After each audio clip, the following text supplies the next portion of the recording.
Chapter 1. A Shocking Confession. Maybe he was mad. Maybe he had a sixth sense. Or was he really haunted? He told me the first part of the story, and I saw the last part with my own eyes. At school, my friend Haldane and I hated a boy called Visga. When we did something wrong, he always told the teacher. One day we stole some cherries from a tree. "Do you know who did it, Visga?" The teacher asked. "It was Haldane and Winston," he replied. Later, Haldane asked him how he knew it was us. "I didn't know," he said. "I just felt certain, and I was right." Haldane and I grew up. Visga became a vegetarian and never drank alcohol. He also became Sir George Visga. When we all left Oxford University, I went away to India. After a year, I came back and wanted to see Haldane. He was always happy, kind, and honest. I wanted to see the smile in his blue eyes again and hear his happy laugh, so I went to visit him in London. But this time, he did not laugh. He was miserable. His face was pale, and he looked weak and ill. He was packing his things, and there were lots of big boxes full of furniture and books around the house. "I'm moving," he said. "I don't like this house. There's something strange about it. I'm going tomorrow." "Let's go out and have some dinner," I said. "I'm too busy." He looked nervously around the room. "Look, I'm really happy to see you, but why don't you go to the restaurant and bring back some food?" When I came back, we sat by the fire and ate the food. I tried to tell jokes, and he tried to laugh, but sometimes he looked into the shadows in the corners of the room. We finished our meal, and then I said, "Well?" "What's the matter?" "You tell me," I answered. He was silent. Again he looked into the shadows. "You're very nervous," I said. "What is it? Drink? Gambling? Women? Tell me, or go and tell your doctor. You're ill, my friend." "I won't be your friend if you talk like that."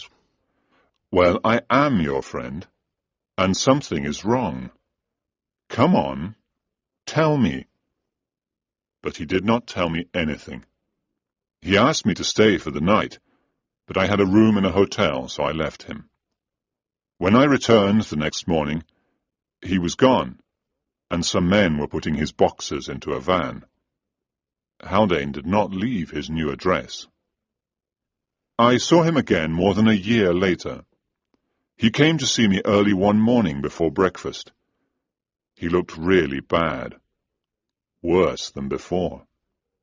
His face was thin and white, like a ghost, and his hands were shaking.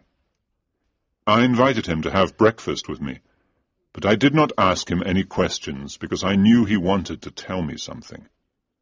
I made coffee, talked, and waited. "I'm going to kill myself," he began. "Don't worry. I won't do it here or now. I'll do it when it's necessary. When I can't continue to live anymore, and I want somebody to know why. Can I tell you?" "Yes, of course," I said, astonished. "You must promise not to tell anybody while I'm alive," he said. "I promise." He looked at the fire silently. "It's difficult to begin," he said. "You remember George Visga, don't you?" "Yes. I haven't seen him for a long time, but somebody told me he went to an island to teach vegetarianism to the cannibals," I laughed. "Anyway, he's gone." Haldane did not laugh. "Yes, he's gone, but not to an island. He's dead." "Dead? How?" You remember he always knew when people did bad things and told the teacher. Well, he told a girl some bad things about me. I loved her, but she left me. Then she died suddenly. Oh, it was terrible. When I went to the funeral, he was there. I came back home and sat thinking about it, and then he arrived. I hope you told him to go away, I said angrily. No, I listened to him. He came to say it was better that she was dead and we hadn't got married. I asked why, and he said because there was madness in my family. And is there? I don't know. But he said he knew and had told my girlfriend. I said I never knew anything about madness in the family. And he said, so, you see, it's better you didn't get married, isn't it? And then I put my hands around his neck. I don't know if I meant to kill him, but that's what happened. I was shocked. I said nothing. What can you say when your friend tells you he is a murderer? Haldane continued.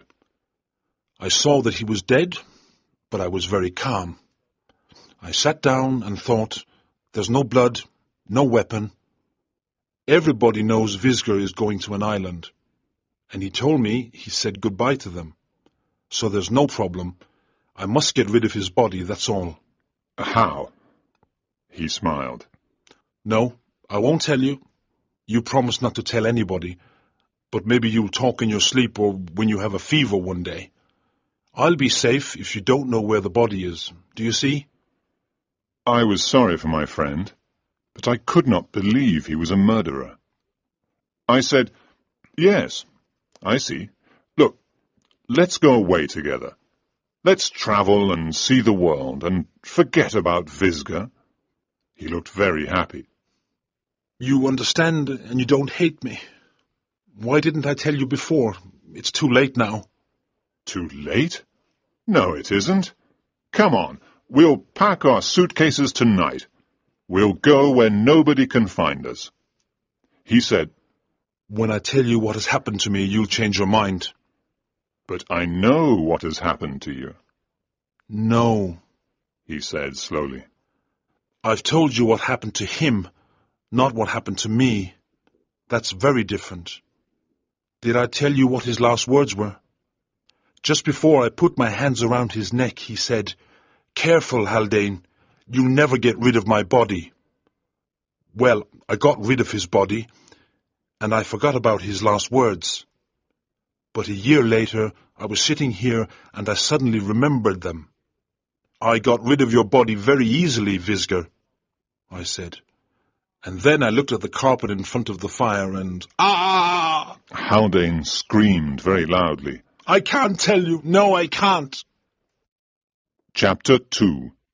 A Haunted Man. At that moment we heard thunder outside. I went to the window and saw some dark storm clouds in the sky. Where was I? Haldane said. Oh, yes, I looked at the carpet, and there he was, Visger. I can't explain it. The door was closed, the windows were closed. He wasn't there before, and he was there now. That's all. A hallucination, I said. That's exactly what I thought, he answered. But I touched it. It was real. It was heavy and hard, like stone. The arms were rigid like the arms of a statue. It was a hallucination, I repeated. Well, I thought somebody had put him here to frighten me. So I went to the place where I had hidden him, and he was there, just as he was a year before. My dear Haldane, I said, this is very funny. You might think it's funny, but when I wake up in the night and think of it, it isn't funny at all. I don't want to die in the dark, Winston. That's why I think I'll kill myself, so I'm sure that I won't die in the dark. Is that all? No, he came back again. I was asleep on the train one day, and when I woke up, he was on the seat opposite me. He looked the same as before, hard and rigid like a statue. I threw him out of the window in the tunnel. If I see him again, I'll kill myself.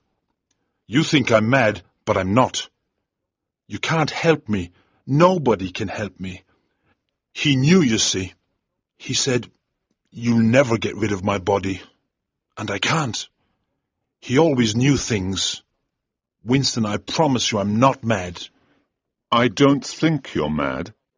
I think your mind is disturbed. But we'll stay together. If you can talk to me, you won't imagine things. So we went travelling together, and I was full of hope. Haldane was always a rational man, and I could not believe he was mad. I wanted to help him get better. After a month or two, the madness passed, and we joked and laughed again. I was extremely happy that my old friend was normal. He's forgotten about Visger, I thought, and now he's fine. We arrived in Bruges, where there was a big exhibition, and all the hotels were full. We could only find one room with a single bed in a hotel called the Grande Vigne, so I had to sleep in the armchair. We had dinner and went to a pub, and it was late when we returned to our room. We talked for a while, and then Haldane got into bed. I tried to sleep in the armchair, but it was not very comfortable. I was nearly asleep when Haldane began to talk about his will. "I've left everything to you, Winston," he said. "I know I can trust you to take care of everything." Thank you, I said sleepily. Let's talk about it in the morning. But he continued, telling me what a good friend I was. I told him to go to sleep, but he said he was thirsty. Oh, all right, I said. Light the candle and go and get some water. And then, please let me sleep. "No, you light it. I don't want to get out of bed in the dark. I might step on something or walk into something that wasn't there when I got into bed." I lit the candle, and he sat up in bed and looked at me. His face was very pale, his hair untidy, and his eyes were shining. "That's better," he said. "Oh, look here. There are 2 big letters on the sheet in red cotton. G.V. George Visger." No, it's the symbol of the Hotel Grande Vigne, I said. Hurry up and get the water. "Please come with me, Winston." I'll go down by myself. And I went to the door with the candle in my hand. He jumped off the bed in a second. "No, I don't want to stay alone in the dark," he said, like a frightened child. I tried to make a joke of it, but I was very disappointed. It was clear to me that all my time spent trying to help him had been wasted, and that he was not better after all. We went down as quietly as we could, and got some water from the dining room. Haldane took the candle from me, and went very slowly back towards our room. He looked round very carefully. I knew what he was looking for, and I became angry and nervous. When we entered the room, I almost expected to see something on the carpet, but of course there was nothing. I put out the candle, pulled the blankets around me, and tried to get comfortable in my chair so I could sleep again. "You've got all the blankets," Haldane said. No, I haven't. Only the ones I had before. "Well, I can't find mine. I'm so cold. Light the candle. Quick, light it. There's something horrible." But I could not find the matches. Light the candle," he shouted. "If you don't, he'll come to me. He'll come in the dark. I can't die in the dark. Please, Winston, light the candle." I am lighting it, I said angrily. But in the dark I was trying to find the matches with my hands. On the shelf, the table. I could not remember where I had put them. You're not going to die. It's all right. I'll get the matches in a second. It's cold, it's cold, it's cold, he said, like that, 3 times. And then he screamed loudly, like a child or like a rabbit attacked by dogs. What is it? I cried. There was silence. Then, very slowly, It's Visger, he said, and his voice seemed strange and distant. Of course it isn't. My hand found the matches as I spoke. He's here! He screamed. Here, next to me, in the bed! I lit the candle. I ran to the bed. He was lying on the edge of the bed. Next to him was a dead man, white and cold. Haldane had died in the dark. There was a simple explanation. Haldane and I were in the wrong room, the dead man's room. His name was Félix Leblanc, and he had died from a heart attack earlier that day. I found out more information in England. The police found the body of a man with a bottle of poison in his hand in a railway tunnel. His name was Simmons, and he had drunk poison in Haldane's carriage because he was depressed. Haldane had thrown his body out of the window. Haldane left me all his possessions in his will. I asked a police inspector to be with me when I opened the boxes he had left me. Inside one were the bodies of 2 men. One man was identified later. He was a salesman who had died of epilepsy. The other body was Visca's. I leave it to you to explain the events in this story. I cannot find an explanation that satisfies me.